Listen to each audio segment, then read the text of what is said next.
ধর্ম যার যার উৎসব সবার, ধর্ম যার যার উৎসব সবার, যার যার উৎসব সবার, ধর্ম যার যার উৎসব সবার, ধর্ম যার যার আর উৎসব সবার। ধর্ম যার যার উৎসব সবার, ধর্ম যার যার উৎসব।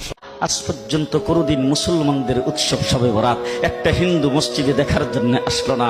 মুসলমানদের উৎসব শবে কদর একটা হিন্দু কোনদিন চাওয়ার জন্য আসলো না।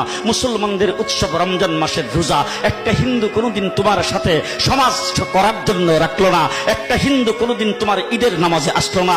একটা হিন্দু কোনদিন তোমার সাথে জুমার নামাজে অংশগ্রহণ করলো না। তোমাকে দেখার জন্য পর্যন্ত আসলো না। তার কারণ হলো হিন্দুরা মনে করে এটা মুসলমানের উৎসব, আর তুমি মুসলমান হইয়া হিন্দুর দুর্গা পূজায় কিভাবে গেলা?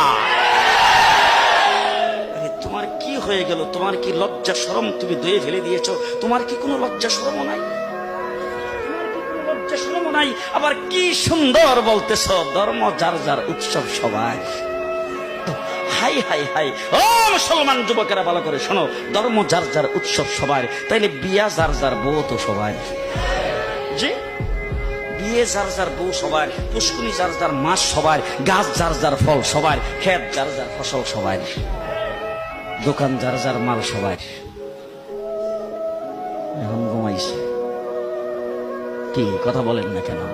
তাহলে আমার দোকানের মাল যদি আমার হয়, আমার ক্ষেতের ফসল যদি আমার হয়, আমার গাছের ফল যদি আমার হয়, আমার গাছের নারিকেল যদি আমার হয়, আমি বিয়ে করলে বউ যদি আমার হয়, মুসলমান আমার পুষ্কুনির মাছ যদি আমার হয়, তাইলে ধর্ম যার উৎসব তার।